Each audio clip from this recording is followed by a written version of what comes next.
என்னாருடைய சிவனை போற்றி, எந்நாட்டவர்க்கும் இறைவா போற்றி, ஏகம்பத்துரை எந்தாய் போற்றி, பாகம் பெண்ணொரு ஆனாய் போற்றி, சந்தான மரபு போற்றி, சமயக்குறவர் திருவடிகள் போற்றி, குருநமச்சிவாயர் திருவடிகள் போற்றி, திருமடங்களின் குருமரபு போற்றி, கைலாய பரம்பரை போற்றி, குருமகா சன்னிதானங்கள் போற்றி, சிவா திருச்சிற்றம்பலம் தெய்வச்சைக்கிழார் திருவடிகள் போற்றி, மங்களாம்பிகை உடனவர் மகிமாலீஸ்வரர், முக்கண்ணி உடனவர் முக்கண்ணப்பர், ஈரோடு திருமுறைக் கழகம் தொடர் சீர் பரவுவார் சம்பந்த சரணாலய திருவடிகளை மனமொழி மெய்களால் வணங்கி இன்றைய பணியை தொடங்குகின்றோம்.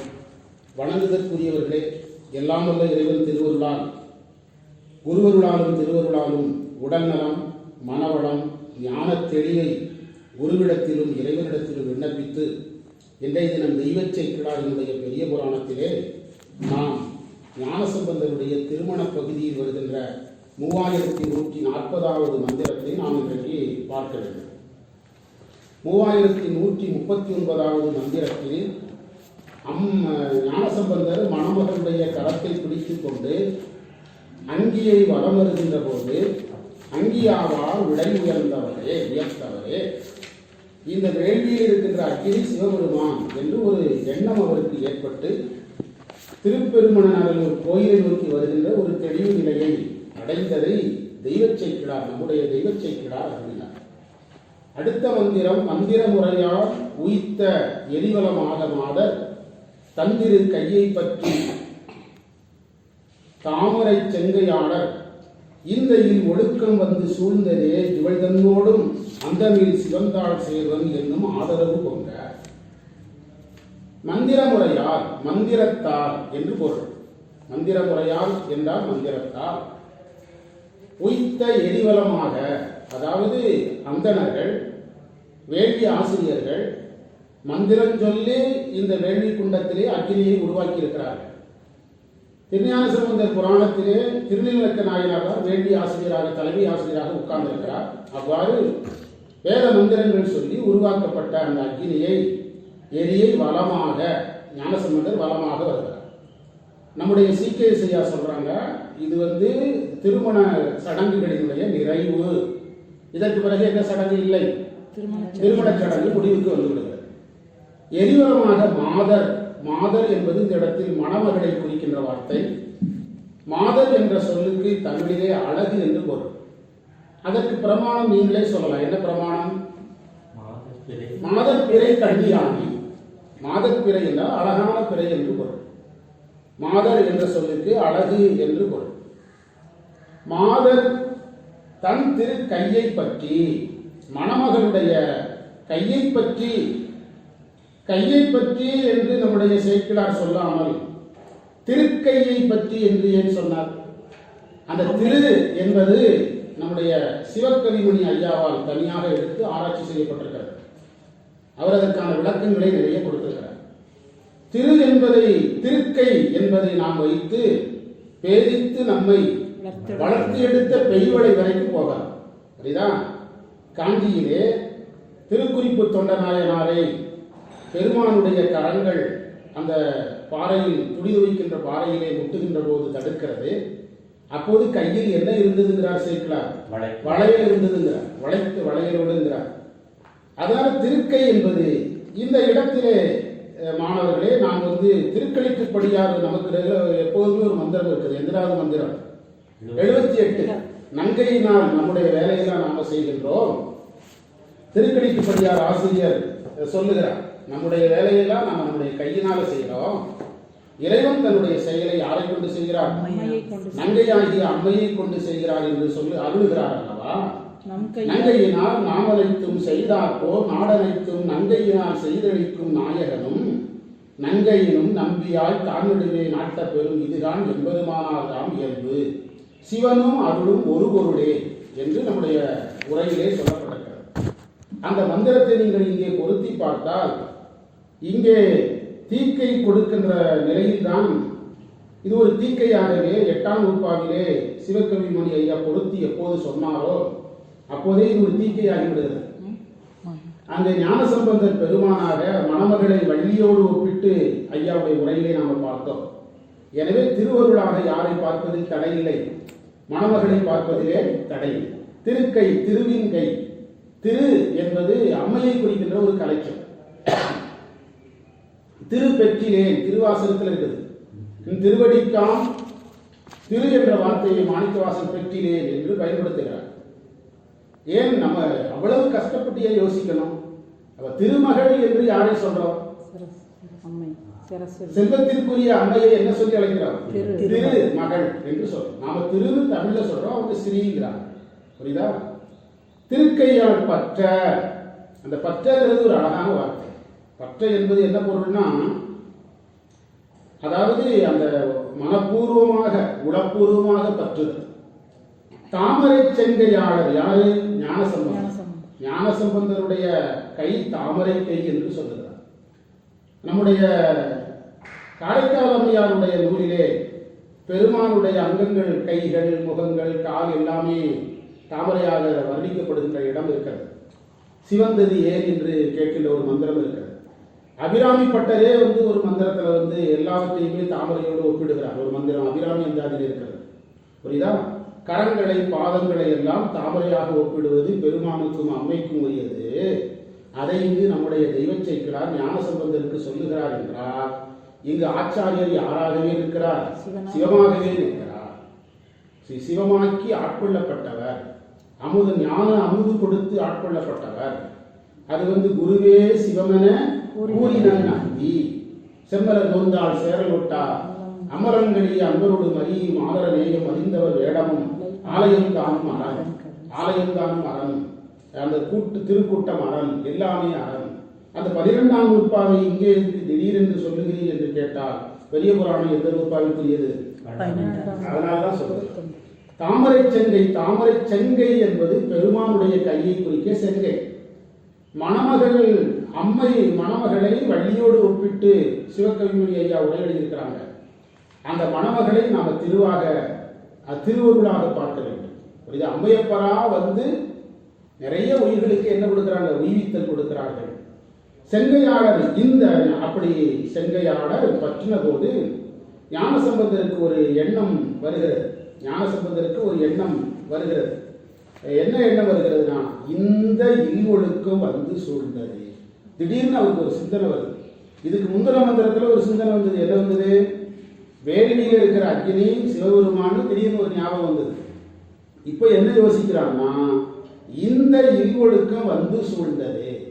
அதாவது நல்லா கோயிலா யாத்திரை போனோமா, தேவாரம் பாடினோமா, இறைவனை பார்த்தோமா, அடியார்களுக்கு நல்லது செய்தோமா, அற்புதம் செய்தோமா இருந்த வாழ்க்கை இது என்ன வாழ்க்கையா மாறி போச்சு? இல்வொழுக்கம். புரியுதா? இல்வாழ்க்கையில கொண்டு நம்ம இல்வாழ்க்கையை தொடங்கிட்டோமே. ஒரு மணமகளை தேர்ந்தெடுத்து நமக்கு திருமணம் செய்து ஒரு திருமணம் நடந்து விட்டது, சூழ்ந்ததேங்கிறார். இந்த இல்வொழுக்கம் இவரா எனக்கு கல்யாணம் பண்ணிங்கன்னு கேட்கல. அதனாலதான் என்ன சொன்னாரு?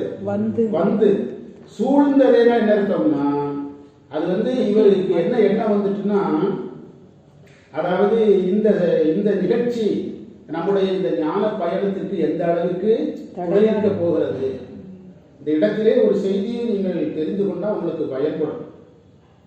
ஏற்கனவே சொல்லி இருப்பேன், உங்களுக்கு தான் மறதிங்கிற ஒரு வரம் இறைவன் வாங்கிட்டு வந்திருக்கீங்களே. அதாவது ராமகிருஷ்ண பரமஹம்சருக்கு திருமணம் செய்து வைக்கிறாங்க சாரதா தேவியாரை.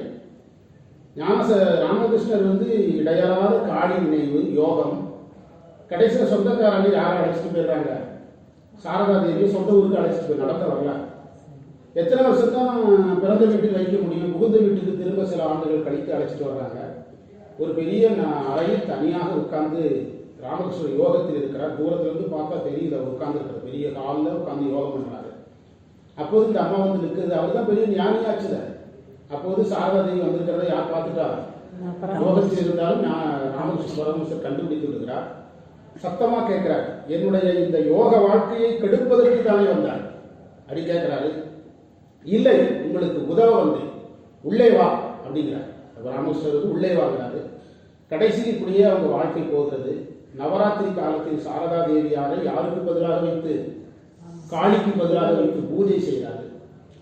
அந்த பூஜை செய்யறதுக்கு முன்பு சாரதா தேவி கேட்கிறாங்க, என்னை பற்றி என்ன நினைக்கிறீர்கள் என்று கேட்டபோது, நீ சாட்சாத் பராசக்தி என்று யார் சொல்றார்?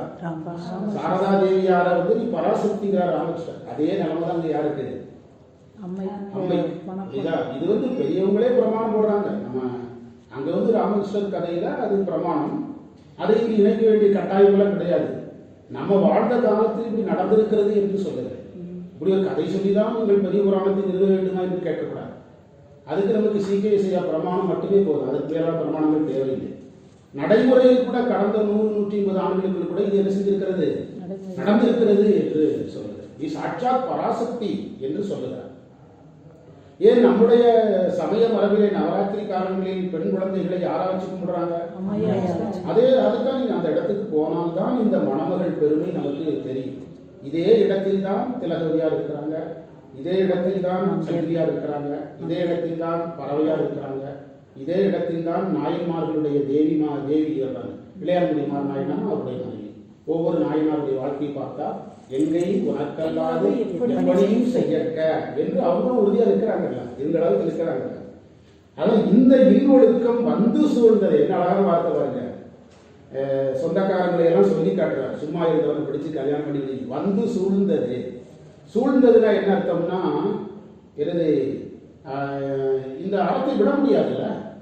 எப்போ வந்து வேத மந்திரம் சொல்லி ஒரு பொண்ணு கையை பிடிச்சாச்சோ அது கூட வீச முடியாது, விட முடியாது. இவள் தன்னோடும் அழகா, அதுதான் ஞான சம்பந்தம். நான் வந்து இறைவன்கிட்ட போக போறேன், தனியா போக மாட்டேன், யாரோட. அதுதான் அந்த இடத்துல ஞான சம்பந்தம் இருக்கிற இடம். அதுதான் இவள் தன்னோடும் அந்தமில் சிவந்தாள் சேர்ந்தார். எப்போ இந்த பெண்ணை எனக்கு கல்யாணம் பண்ணி வச்சாங்களோ, இந்த பெண்ணை உயிர்விக்க வேண்டியது யார் பொறுப்பு? என்னுடைய பொறுப்பு. இந்த பெண்ணோடு வாழ்ந்து இல்லறம் நடத்தி ஒரு 20 வருஷம் கழிச்சு இந்த பெண்ணுக்கு மோட்சத்தை காட்டுறதுக்கு நான் எப்பவே காட்டிடுறேன். இப்பவே நான் மோட்சத்துக்கு கல்யாணம் எதுக்கு? இல்லறம் நடத்தணும். இல்லறம் எதுக்கு? தர்ம நியாயங்களை தெரிஞ்சிடணும். தெரிஞ்சு என்ன செய்யணும்? சமயம் பண்ணணும். சமயம் பண்ணி என்ன செய்யணும்? சரி யோகம் பண்ணி ஞானம் பண்ணி வீடு பண்ணணும். 20 வருஷம் அவன் இப்பவே நான் என்ன செஞ்சிடறேன்?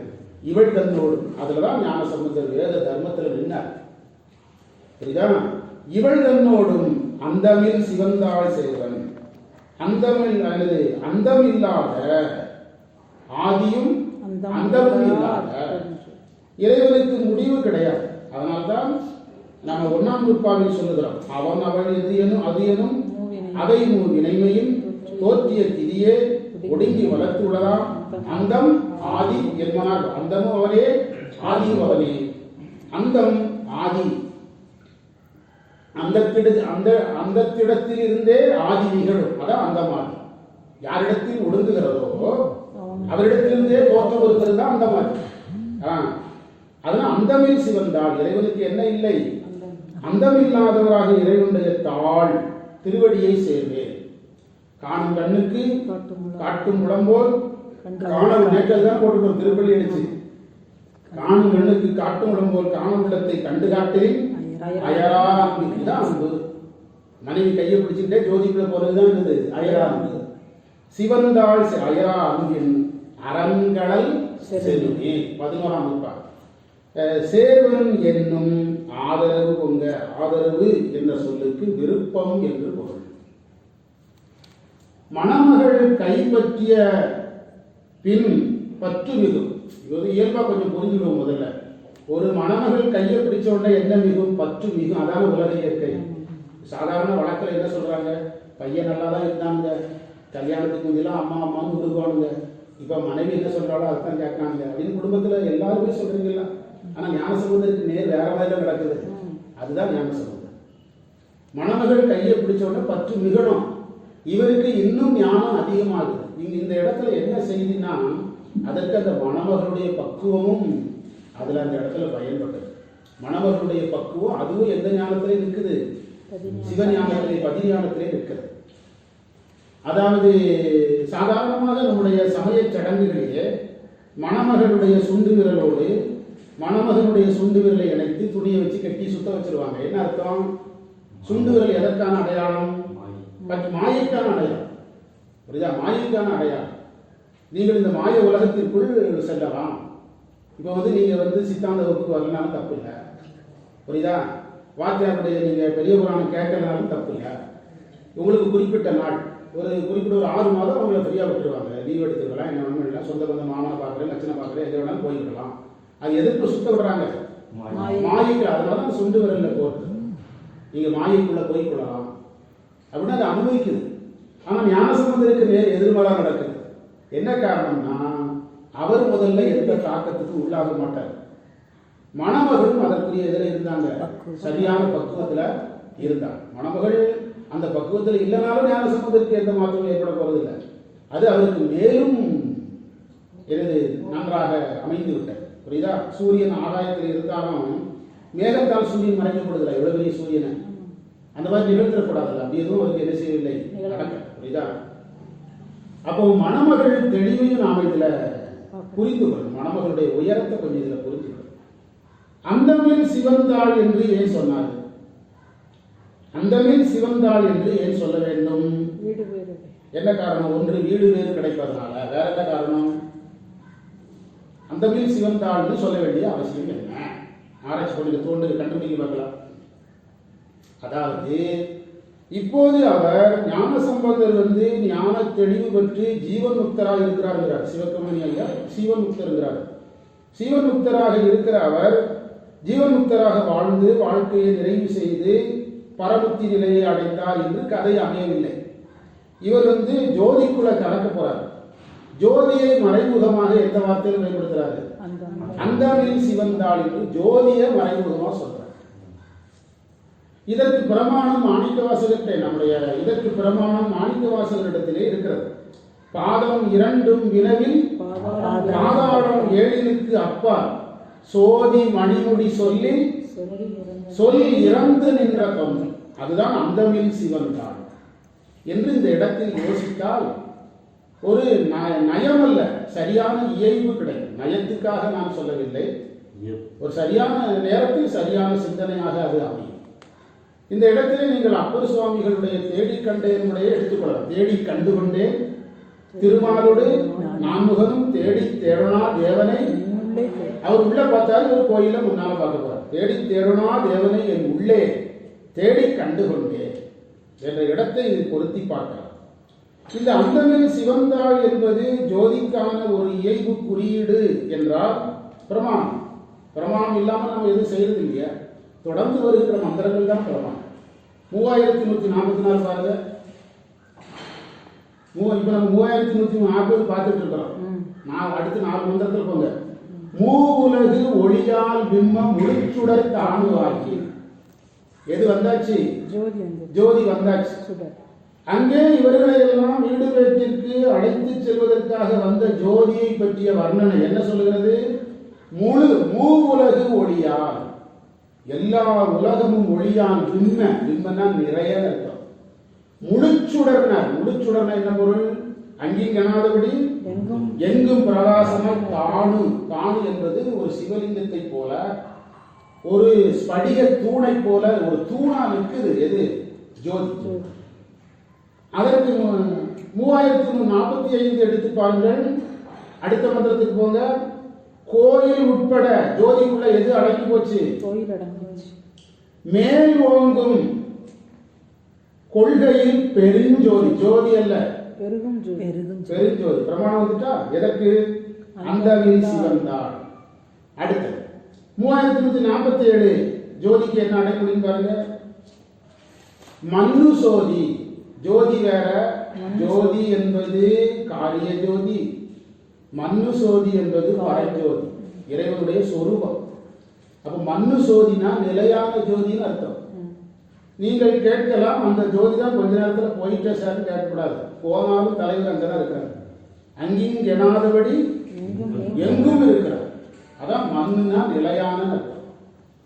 3150 போங்க. ஈரில் பெருஞ்சோதி. அந்த ஈரில் பெருஞ்சோதி என்பதற்கான மாற்று வார்த்தை தான் அந்தமில் சிவன் தான். புரியுதா உங்களுக்கு? ஜோதியை தாள் என்று சொல்லலாம்னா ஜோதியை தாழ்வு தான் சொல்லணும். புரியுதா?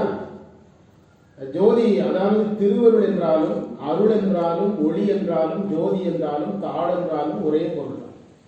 நேற்றைய தினம் திருப்பள்ளி எழுச்சியில போட்டிருக்கிறோம். சோதியே சுடரே. சோதியே சுடரேக்கு என்ன தலைப்பு? அருள்பத்து. அருளும் ஜோதியும் ஒண்ணுதான்ங்கிறது தான் அங்க இருக்கிற கான்செப்ட். கரெக்டா? அப்ப இந்த ஜோதி ஈரில் பெருஞ்சோதி. ஈரில் பெருஞ்சோதி என்று நம்முடைய தெய்வ செக்கிழார் 3150 சொல்லுகிறார். அந்தமில் சிவந்தாள் என்று 3140 சொல்லுகிறார். இரண்டுக்கும் ஒரே பொருள்தான் என்பதை நாம் இங்கே உணர்ந்து கொள்ள வேண்டும். வணங்குதற்குரியவர்களே, அடுத்து திருச்சிற்றம்பலம், தில்லையம்பலம், தென்னாருடைய சிவனே போற்றி.